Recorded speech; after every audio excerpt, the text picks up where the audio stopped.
Welcome back to Conversations with Sharyn and Rosa. I'm Rosa. And I'm still Sharyn. Thank you again to all of our viewers. We thank you for your comments. We thank you for your likes. We thank you for sharing our video. If this is your first time looking at our video, thank you for watching. Don't forget to share, like, and subscribe. Thank you. We thank each and every one of you all for your wonderful comments. Before we get into today's topic, I like to give a couple shout outs. Yeah. So Sharyn and I were guests on Let's Chat Dallas, and we had a great time with the Duchess and Skittles. Thank you all for having us. If you guys get a chance, please go check them out. That's Let's Chat Dallas. Yeah, and they were fun. Thank you for having us. We really enjoyed that. And another shout out, I wanted to just say, if you all get a chance, please go listen to Real Women, Real Talk. That is a radio station outside of Petersburg, Virginia. There you go. Dr. Paulette Walker Johnson, Tony, and Tina. They are the truth. If y'all get a chance, please go listen to. Tune in. Yes, tune in to Real Women, Real Talk. That's a radio station outside of Petersburg, Virginia. So I think they come on Fridays at noon Eastern Standing Time. So that'll be 9 o'clock for us if you're Pacific Time. And I listen to them. I've set my clock to them.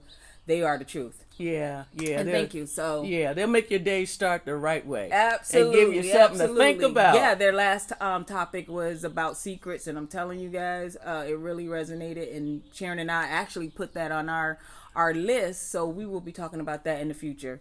So that'll be coming up. Woo-hoo. Ooh, you had a lot to get out there, didn't you? I know. So today's topic, though, is are talking. Let's talk about sex, baby. Let's talk about you and me. No, just kidding. So today's topic is safe sex.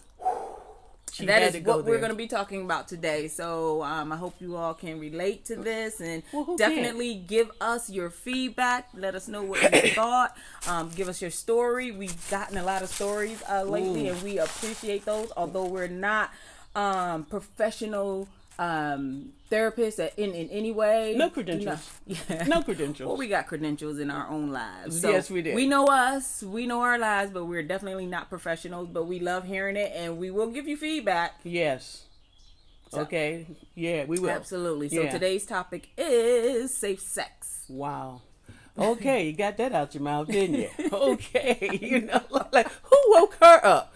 Ooh. I know, right? Good morning. And it's been raining in San Diego, which it never rains in Southern California. Right. But it's been raining this week, and it's okay. But the sun came back out, and just to say hello to you and to us, and we love it. And just in time for our filming, so that's a great thing. Yes. Because it's cold. So let's talk about it.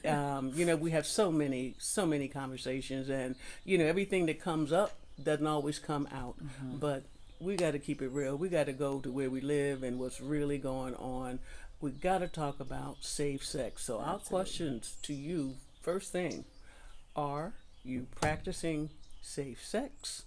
Do you even know what it is? Because people do define it for themselves. So you do the reading, you get the information, you download a lot of stuff off the internet. But the bottom line, one-on-one, it comes down to you. Are you practicing safe sex? Now, I just don't know why that's a hard conversation. We talk about everything else. I think, especially with the lesbian community, like for me, I didn't really think safe sex would have been a topic because I didn't think there wasn't. I mean, what we're doing, I just assumed it was all safe sex. Like, when I was dating men, you have to have that conversation. But with women, I just never really even thought to have the conversation. I didn't think lesbians need to have safe sex. But I guess with doing our homework, we found out other words. Well, I didn't know. Sharon may have known. Okay, claim your own, sister. Claim your own. Safe sex.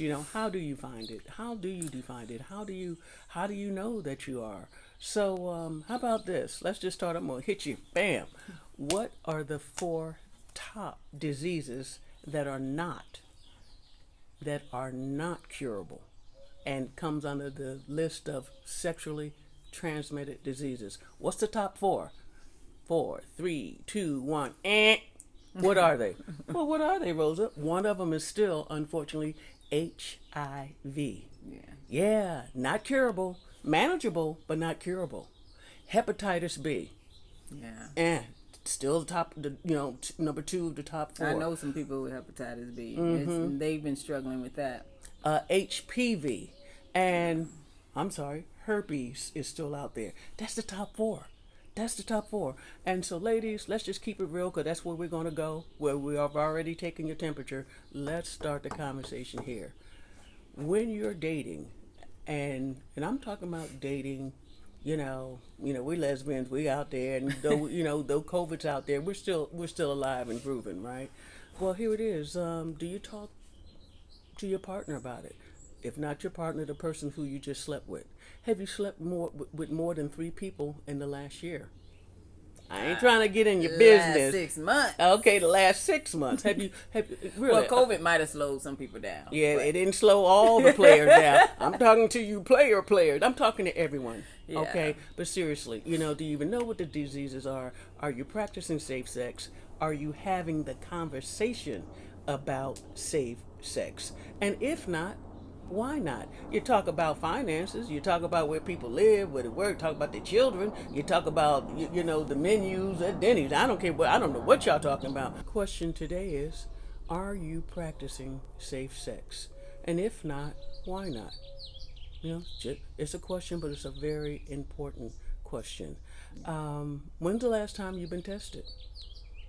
Do you currently know your status? Do you have an STD? And if you do, are you getting treatment for it? And are you even sharing it? Like, do you even tell the partner you're with or someone that you just meet? And what is the guidelines for that? Like, if you're meeting somebody and you're kind of getting close, then do you reveal it then? Or is it like one of those conversations on the first meetup? Right. Because, the morning after is too late. Yeah. You know what I mean? Like, once you know if you get a sniffle or a drip, and it's thick, it really it's not too late, and it's unfair. It's unfair well to said. The person that you are sleeping with, because you got to give them the option. As to some people don't care. We're like, girl, you look good, I don't care, let's just sleep together, whatever. But give them that option. If you do have something, that you have it, and it's getting ready to get hot and heavy, you need to share that. And I'm not saying in the moment, because that's going to ruin it. You need to let them know in the conversation before that happens, because it definitely is unfair to the other person. Your partner. And you want people to treat you like you wanted to be treated. Would you want to know if you were sleeping with somebody and they had STD? And we're active. I would. Right. And so, let me know. For the sake of keeping it real, we're lesbians. Lesbians, they do incredibly do incredibly intimate acts with one another. That's what we do. We're lesbians, so I don't have to start you from A to get you to Z. You know what we do, and we do it a lot. So here it is. You owe it to that person that, as Rosa said, that you're sleeping with, to tell them what your status is. So, I've always got a story. So here we go. It's a sad one, but I'll be brief. Know a friend, this is years and years ago, this is over 20 years ago, but a young lady, I wasn't grooving with her, she was just a friend of a friend, and, we used to go out to lunch together and all, but in any event, she was a virgin, and the first time she had sex was with a woman. A woman turned her out, first time, and the woman had herpes, and she was active. Ooh. She gave it to my friend. So her world changed forever. It left a lifelong signature upon this young 25-year-old woman who was having sex the first time with a woman who did not reveal that she had herpes. And you can only transmit herpes when you're active. So she active having herpes with the girl who never had sex before. Now she has herpes for the rest of her life. Yeah. Now that's about as sad as it gets. And that's one of the unfair examples. Like, you know, it's unfair to her. I mean, the girl may have loved her enough that she didn't mind, but maybe she did, and she. Well, who wouldn't? How can you not? Well, mind? I mean, you know, I mean, you get hot and heavy. You're like, don't worry about it. But at least they know, you know. Right, but at the same time, it's like just give her the. You know, her options. She has options. And we all have options. Give her your true status. Yeah. And I always say, I say it jokingly, but I really mean it. You know, you don't want to learn Latin in the doctor's office. You know, when they come up and tell you, well, you got the wooka wooka naka naka kaki kaki. Well, I don't know what that is. That's Latin. Well, you got it. You know, you got it. You can't pronounce it. You can't spell it, but now you got it. Exactly. You know, and that is hard. That is harsh. That is unfair. So, we did do some research, and I'm just gonna give you some basic facts. If you are a woman having sex exclusively with only other women who are gay, you're almost safe. You know, not totally 100% safe, but chances are you're safe. And that was my whole big belief or whatever. What about what? Yeah, it was that because I was having sex with women, you know, I was safe. I wasn't even thinking about the whole STD, but I guess it's out there between us as well. Yeah, exactly. Now, if you are a woman, a lesbian, a active practicing lesbian, sexually speaking, and you're dealing with a woman who is maybe she's gay during the winter months and she takes summers off. So now you're dealing with, unbeknownst to you, you are a gay woman dealing with a woman who is part-time bisexual activities. You need to be a little nervous because it's not the fact that you're sleeping with her. Not just that. You don't know who she slept with. Right. Now, that doesn't scare you. If that's enough to make you look at Law and Order and eat popcorn and don't even talk to people no more, because you ought to be scared. And we don't want you to be scared. We want you to be aware. Absolutely. And have the conversation, yes. Even when you meet someone anyway, because especially if they're bisexual. Mm-hmm. Like, bisexual, you don't know who they slept with last. And the majority of the time, you know, if something were to be transmitted, then, you know, it may have come from the gentleman that she may have slept with, and now she's sleeping with you. So you definitely have to find out who that person is. I mean, it makes life seems like it's complicated, but it really isn't if you have the conversations and open up with communication, because that's going to be the main thing. I don't want to be sleeping with somebody who knowingly knows that they have an STD. Right. And you're not sharing that with me, because once I do find out, then I'm looking at you as a liar. I don't want to even deal with a liar or somebody who thinks that they were trying to hide something from me or maybe protect me because they wanted to see where the relationship goes. That's still your own selfish stuff. When you do that, you take away the other person's options. Right. You know what I mean? So look, we're not trying to scare. We're merely trying to inform, share some information, and, you know, present some higher, deeper thinking about a subject that touches all of us. Unless you haven't had sex in the last 15 years and you only masturbate on Monday and Wednesdays, you're probably safe. Let's just say you're safe. But for you little active hoes out there, no, I shouldn't say that. No, but for us, we're real women. We have relationships. We are sexually active, and some of us are really active. Like I said, we're having sex like it's the 60s. And no shade. No shade. You do. Look, have fun. Yeah. But be responsible, and like I say, and share the information. Absolutely. So again, as you're hearing this, you know, oftentimes we do some segments, and we intentionally try to be light, entertaining, but, you know, still informative. This is real stuff for real women, and I want you guys to really hear this, because there are a lot of people who are active and don't even know that they're active. You see what I'm saying? And you just slept with one of them last Wednesday. Yeah. You see what I'm saying? So, you know, so it's up to you. You need to know your own status. I mean, several years ago, let's see, Rosa and I have been together, it's been just about 5 years. When we start talking, and it was just, I mean, we talked and about all kind of things, and, you know, conversation number 13, we hadn't gotten together, you know, sexually yet, and I had to slide it in. I don't need to know who, but what have you been doing for the last year and a half, the last 6 months, sexually speaking? Because people say, I don't want you in my business. Well, yeah, I need to be in your business because you're getting ready to get in my bed. Okay? Right. I need to know. And we're trying to see where this is going to go. So I need to know what my options are. Absolutely. Absolutely. If it is an option. And guess what? If you have to go to the county will give you your results, I think, in 3 to 5 days. Now, if you can't holster your little hot self for 3 days, come on. You ain't that hot. Right? Get the results. And it's free.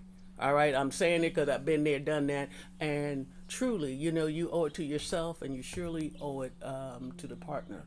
Okay? Yeah. So here we go. So what does safe sex look like? I remember like maybe 20 years ago, everyone was talking about the dental dam that a lot of lesbians use, and you put it, like. That's getting me out the mood. I can't do dental dam, but y'all go ahead. Well, okay. Well, it's just me and you. We don't have to do that. It's too much prep. Well, for me. See? Even when I was out there, it's too much prepping. I don't want to prep. Mm-hmm. I just want to do what I want to do. Okay. Now, perhaps this is generational. I don't know, but I do agree with you. It is a lot of prep. I don't like them. I thought they were uncomfortable, but I was out there, being very active. That was years ago. Me and Rosa, we like, hey, we're good. We're good, okay? But if you're not in a one-on-one exclusive relationship, and you're out there sleeping with 2 or 3 women in the same year or whatever, it only takes one. Right. You can sleep with 19 women, but if one was positive and she was active, and you went down there, you had sex like a refugee, like this is my first time. I ain't sex in like the 80s. When everybody was sexy. 60s, 60s, 70s, but we're keeping it real because life is real. Mm-hmm. So, okay, there you are. You're active, you're having fun, you're sleeping more than one partner, and hopefully you're being very honest. Hopefully you're having those conversations. Oh, we like our little toys. I mean, I remember years ago, you would have thought I was a doctor because I used to carry this little black bag with me. And it was lubricants, vibrators, batteries, all kind of stuff in my little black... Is that part of your overnight bag? At the time, yes. Yeah. So, how it's like, be right back, let me go get my bag. Well, I'm talking about, often a lot of us, not all of us, but we use a lot of toys. To entertain ourselves, and our partners. Mm-hmm. So, here we go. There are all kind of toys out there. I don't care if you're dealing with twin-headed dildos. I don't care if you're dealing with pleasure balls, vibrators, whatever, the handcuffs, whatever you're into, you can continue doing it. Just be safe. You don't share them. Other than with your partner, all right? You must be clean. You must sanitize them. I don't care if they are plastic, rubber, porous. Oh, there's ceramic, and there's some glass items now. Why you guys are using glass items, I don't know. But whatever it is, they need to be cleaned after each use. If you're sharing them with your partner, clean it, clean it during the act, clean it after the activities, and you're going to reuse them, but just be safe. Make sure that they are sanitized, as much as they can be, and but like as they say, be safe out there.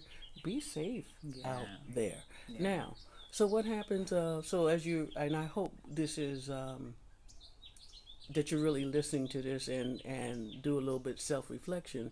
Well, gee, I had sex maybe last 4th of July. Okay, would I know by now if I had picked up something? Normally, I don't want to make a generic statement, but if you have picked up an STD, normally you will know between 7 and 14 days.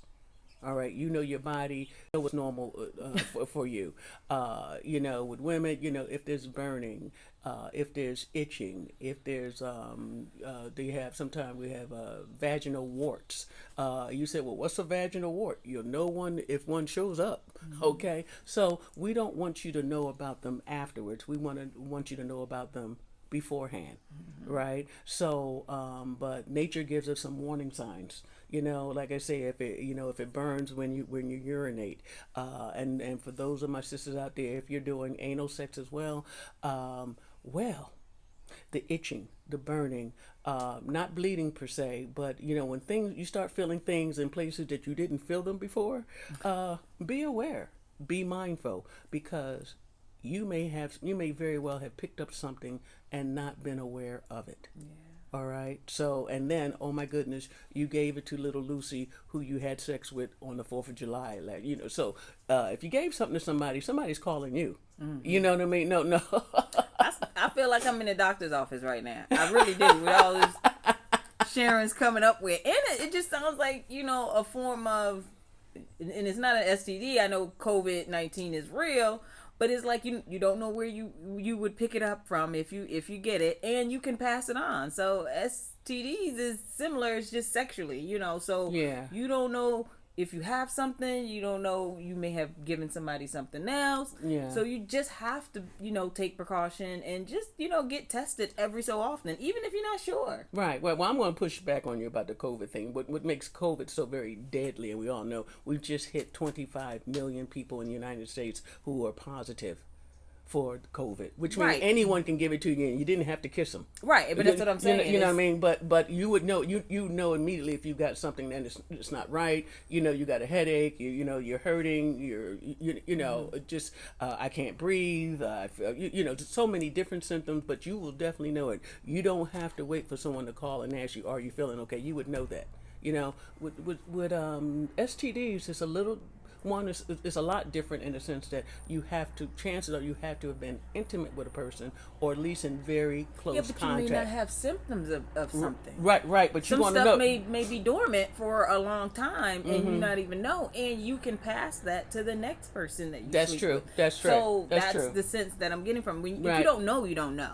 But if you know, that's a whole nother conversation. Right, see the doctor. And that's why, I would say just get tested, every so often. I've only dated one woman that, I got tested for, and I knew I didn't have an STD, but she was going through something. She was going through some medical issues. And I didn't want her to feel like, like I was bringing more into, her situation, her almost, yeah, but she probably situation. Was scared, and she was, and I got that, and so of course, for different reasons, she was scared for different reasons. Yeah, right. It wasn't about the sex. And if the shoe was on the other foot, I would have been nervous too. Right. So I would have probably asked that partner to get tested, and I did, and of course it's negative. Thank God to this day, never had an STD, but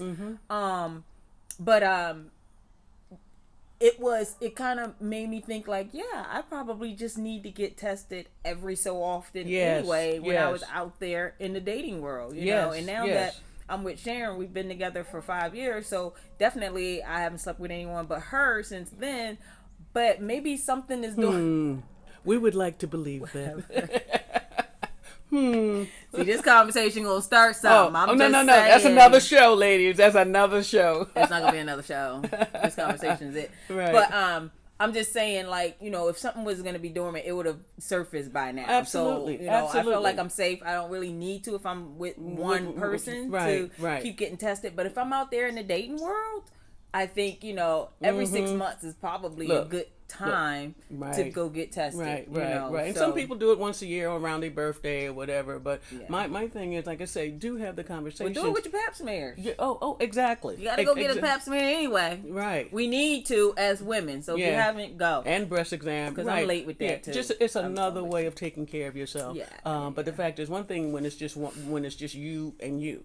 That's it. But it's when the chances are that you've infected someone, that my heart would be heavy if someone said, well, I got something from you. You know what I mean? That kind of thing. And I have been so incredibly fortunate that, that I never got anything that I couldn't pronounce. Okay, like I said, the longer the word, the worse the disease. Oh, I can't pronounce that. Well, you're gonna know how to pronounce it in the next 3 months. Exactly, you're gonna know all about it. Right. So, on a very serious note, like I said, we got to have the conversations. You have conversations with your sweetheart about so many things, and if it's just casual sex, okay. But even with that, you still have an obligation, because if a person thought enough of you to get together with you and do the wild thing, you have an obligation. Hey, before we go any further, you know what I mean? Let's talk about this. But here's the pinch to this whole conversation. You only know what the other person tells you, and you have to decide whether or not it's true or not. Yeah. Because, I asked her and she said no. Still go get tested. Exactly. Do you understand what I'm saying? Because, why would she lie about that? And that's the thing. I could have just lied to the woman that I was dating that asked me to go get tested and just would have been like, no, everything is cool, but I wanted to go get tested for me too. It wasn't absolutely mainly all for her, but she kind of prompted the testing. Right. But I wanted to know too. Absolutely. You just never know. But it's for mutual wellness. Yeah. All right. And they said you owe it to yourself.